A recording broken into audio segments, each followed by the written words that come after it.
ये सब तुम्हारी दिमागी वहम है, तुम्हारे दिमाग की बातें हैं। तुम हमेशा इतनी इरिटेटेड क्यों रहते हो? तुम हमेशा इतनी दुखी क्यों रहती हो? तुम्हें तो बस अकेला रहना पसंद है। डरिए मत, मैं आपको इन चीज़ों से अपसेट नहीं कर रही हूँ, बल्कि इन चीज़ों से आपको ये बताना चाह रही हूँ कि ये सब चीज़ें हम बोलते हैं उन लोगों को जो मेंटल इलनेस या मानसिक तनाव से गुजर रहे होते हैं और शायद हम ये रियलाइज़ नहीं कर पाते।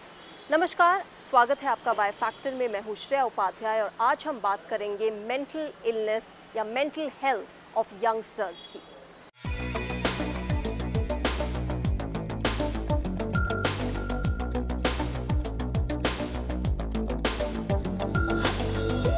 दो 2021 में लगभग 5 करोड़ 6 लाख भारतीय अवसाद या डिप्रेशन से पीड़ित थे।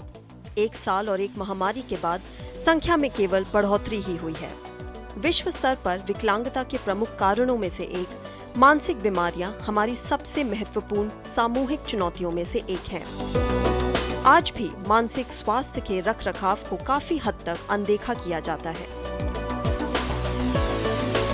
विश्व स्वास्थ्य संगठन के अनुसार महामारी और इसके प्रभाव के कारण भारत में किसी भी मानसिक विकार वाले रोगियों की संख्या 20% तक पहुंच जाएगी, जिसमें लगभग 5 करोड़ 6 लाख भारतीय डिप्रेशन से पीड़ित रहेंगे और 3 करोड़ 8 लाख लोग एंजाइटी से पीड़ित रहेंगे। As we all know that physical stress is a part of our life journey, but mental stress is a very big role which plays in many things in youngsters per se. So I think it really comes to me also for an occurrence that I work in an NGO, though it's a social service, but still we go through a lot of stress, regarding many things, regarding achieving our targets and not coping up with our seniors and all. The Lancet द्वारा लिंग पर आधारित एक विश्लेषण से पता चला है कि पुरुषों की तुलना में अधिक महिलाएं मानसिक स्वास्थ्य के मुद्दों से पीड़ित हैं। लगभग 3.8% पुरुषों और 3% महिलाओं को उत्पीड़न के कारण एंजाइटी डिसऑर्डर का सामना करना पड़ता है। अध्ययन से यह भी पता चला है कि मानसिक स्वास्थ्य बिगड़ने से बच्चों में मस्तिष्क का विकास कम हो सकता है। WHO का अनुमान है कि 2012 से लेकर 2030 के बीच मानसिक स्वास्थ्य की व्यापकता के कारण भारत का आर्थिक नुकसान $1.3 ट्रिलियन हो सकता है। सदमे से ग्रस्त बच्चों में द्विध्रुवी विकार या बाइपोलर डिसऑर्डर, मानसिक विकार या साइकोटिक डिसऑर्डर का गलत निदान किया जा सकता है। एक अन्य लैंसेट अध्ययन से पता चला है कि जो बच्चे सदमे का अनुभव करते हैं, उनमें से 3 में से 1 बच्चे ने किसी बड़े अवसाद या डिप्रेशन का अनुभव किया है और 4 में से 1 ने 18 वर्ष की आयु तक खुद को नुकसान पहुंचाया था।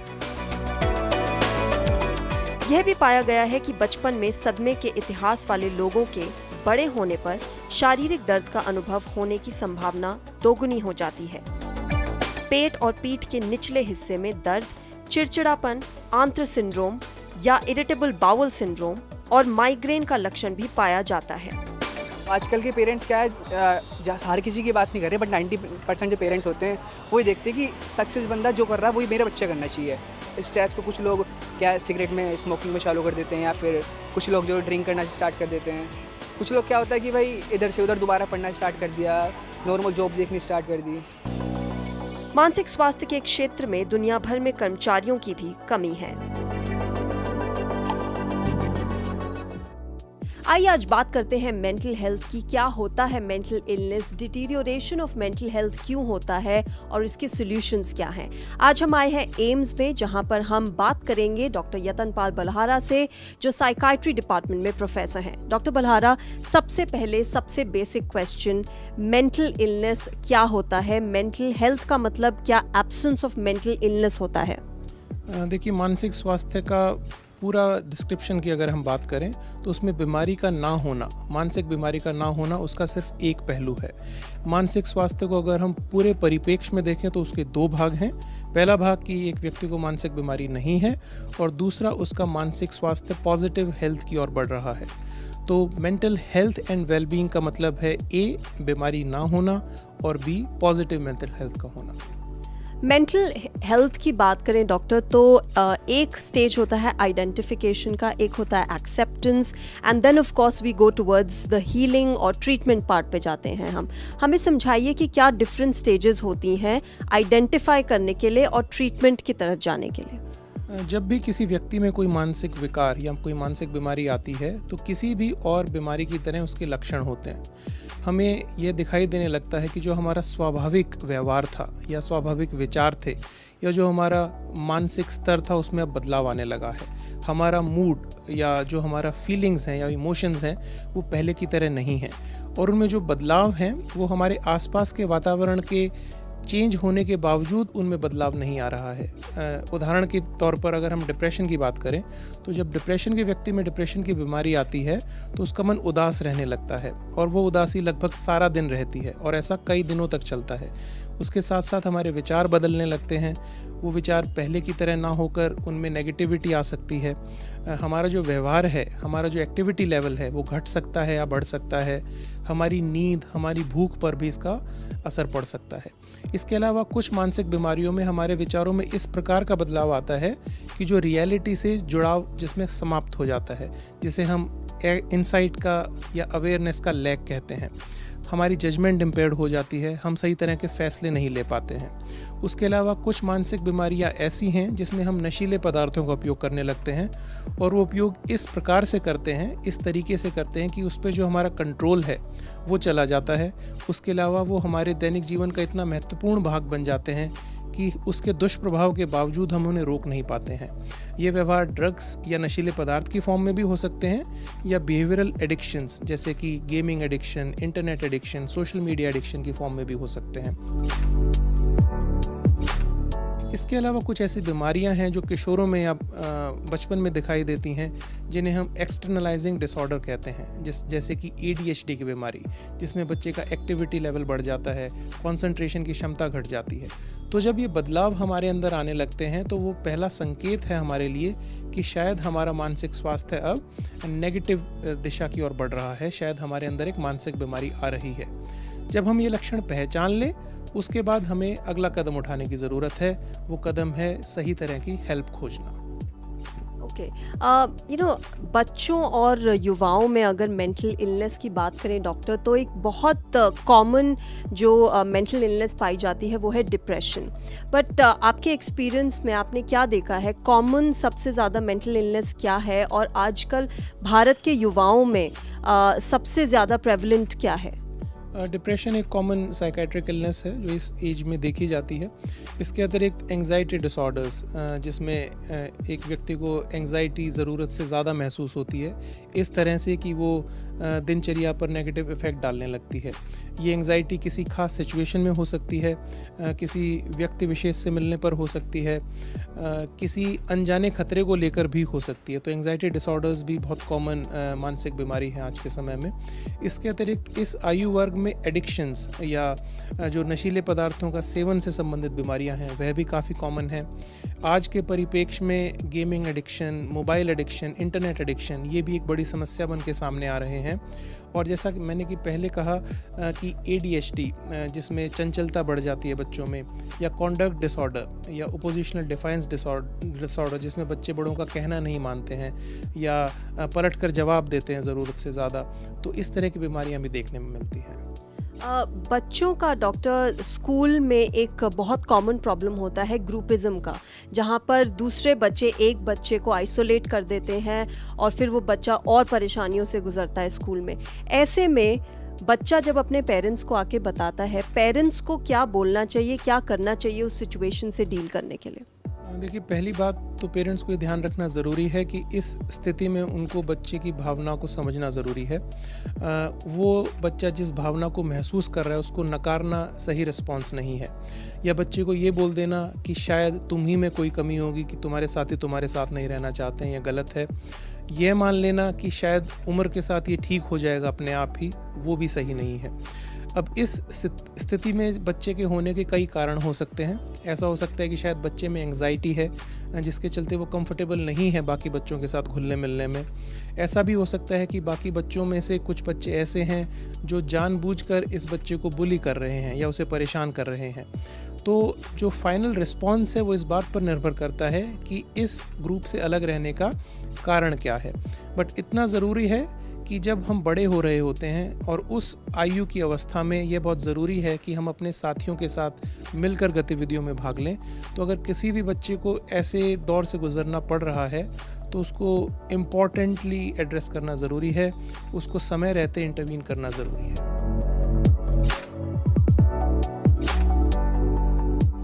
आपके, मेरे, दीपिका पादुकोण, विराट कोहली या फिर बादशाह के बीच में क्या कॉमन है? वो एक सिंपल चीज़ है और वो है कि हम सब वल्नरेबल हैं मानसिक तनाव के, मेंटल इलनेस के, डिटीरियोरेटिंग मेंटल हेल्थ के।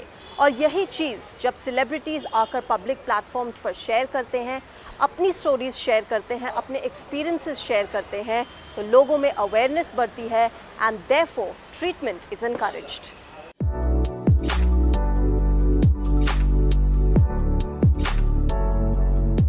कोई भी व्यक्ति जिसने कभी मानसिक तनाव की स्थिति का सामना किया है वह आपको आसानी से बता सकता है कि यह कितना अलग थलग पृथक पड़ सकता है।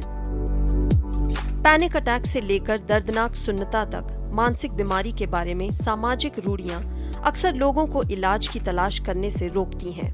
हालांकि अब कहानी बदल रही है। मशहूर हस्तियों ने सार्वजनिक मंचों पर अपने संघर्षों को साझा किया है। दीपिका पादुकोण से लेकर विराट कोहली तक भारतीय सिलेब्स ने मानसिक बीमारी से जुड़े कलंक को तोड़ा है। क्रिकेटर विराट कोहली ने कहा, मैं एक इंसान हूँ, यह असामान्य नहीं है, इसके बारे में बात करें। हम नहीं बोलते क्योंकि हम हिचकिचाते हैं। हम मानसिक रूप से कमजोर नहीं दिखना चाहते हैं। खुद को मानसिक तौर पर मजबूत दिखाना, जबकि ऐसा महसूस ना करना और भी खतरनाक है। मुझे यह बताने में कोई शर्म नहीं है कि मैं मानसिक रूप से कमजोर महसूस कर रहा था। अभिनेत्री दीपिका पादुकोण ने तब सुर्खियां बटोरी जब उन्होंने स्वीकार किया कि वह डिप्रेशन से पीड़ित हैं। I think it started with just a feeling, it started with just a feeling of not being completely there, of feeling like, like we spoke about that pittish feeling in your stomach where, and just breaking down for no reason. And truly just feeling completely lost and not understanding what was happening to me. Wrapper singer बादशाह ने भी अपनी मानसिक स्वास्थ्य के बिगड़ने पर बात की। वो जो मेंटल स्टेट होती है वो बहुत गंदी होती है। एंग्जाइटी काफ़ी ज़्यादा हुई मुझे और एंग्जाइटी लेड टू डिप्रेशन। तो वो 6 महीने मेरा इलाज चला। वो तो शुक्र है उस डॉक्टर का, और म्यूज़िक ऑब्वियसली हेल्प मी कि I was fine, I am fine now.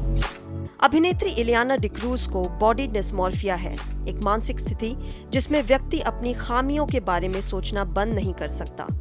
वे जिस तरह से दिखते हैं उसके बारे में वे बहुत शर्मिंदा और चिंतित महसूस कर सकते हैं। रैपर योयो हनी सिंह को द्विध्रुवी विकार या बाइपोलर डिसऑर्डर का सामना करना पड़ा है, जिसके बाद वह 1 साल के लिए रिहैबिलिटेशन या पुनर्वसन के लिए भी गए थे। युवाओं की बात करें डॉक्टर, तो एक बहुत बड़ी समस्या युवाओं में डेली जॉब स्ट्रेस और उससे रिलेटेड सारे मेंटल इलनेसेस का है, जिसके चलते वो और चीज़ों में भी इन्वॉल्व हो जाते हैं, चाहे वो सब्सटेंस अब्यूज़ हो, चाहे अल्कोहलिज्म हो। ऐसे में वो नंबर 1 आइडेंटिफाई कैसे करें कि हम गुजर रहे हैं इस मेंटल इलनेस से, और नंबर 2 इसका सोल्यूशन क्या होगा? देखिए, जो कारण आपने बताई ये हमारे आज के जीवन की वास्तविकता है। हमारे जीवन का एक महत्वपूर्ण पहलू है जिसके साथ हमें जीना पड़ेगा, क्योंकि ये हमारे दिनचर्या का एक हिस्सा है। तो पहली बात तो ये है कि हमें यह समझना होगा कि ये जो लाइफ के स्ट्रेसर्स हैं ये मेरे रूटीन का एक पार्ट है। क्योंकि अब ये रूटीन का पार्ट है तो उसको बेटर तरीके से डील करना हमें सीखना होगा। हमें ये सीखना होगा कि हम खुद को कैसे बेटर प्रिपेयर कर सकते हैं, किस तरह से मैं अपने स्ट्रेस के लेवल को कम कर सकता हूँ, मैं किन फिज़िकल एक्टिविटीज़ में खुद को एंगेज करूँ जिससे मेरी एंग्जाइटी या मेरा स्ट्रेस घटे। मेडिटेशन का सहारा लिया जा सकता है। अगर आपको अच्छा लगता है तो आप योगा कर सकते हैं। आप अपने साथियों से मिल के इस बात को डिस्कस कर सकते हैं, उनका पर्सपेक्टिव ले सकते हैं, उनके साथ अपने विचारों को साझा कर सकते हैं। तो एक तो हमें इसके लिए बेटर प्रिपेयर होने की ज़रूरत है।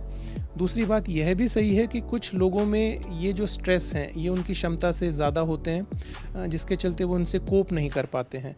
तो ऐसी स्थिति में अगर आपको लगने लगता है कि ये स्ट्रेस ओवरवेलमिंग है, जिसे आप अपने लेवल पर संभाल नहीं पा रहे हैं, आपकी पूरी कोशिश के बावजूद आपको परेशानियाँ आ रही हैं, इससे आपकी नींद, आपकी भूख पर असर पड़ रहा है, आपके अंदर नेगेटिविटी की फीलिंग्स आ रही हैं, आपको उम्मीद कम नज़र आती है, आप में ये भावना आने लगी है कि शायद कल आज से भी बुरा होने वाला है, लाइफ को लेके मन में विचार आने लगते हैं कि इस जीवन का क्या फ़ायदा है, और अगर आपके मन में एंग्जाइटी या डिप्रेशन के भाव आने लगते हैं तो फिर आपको किसी प्रोफेशनल से मदद की ज़रूरत है।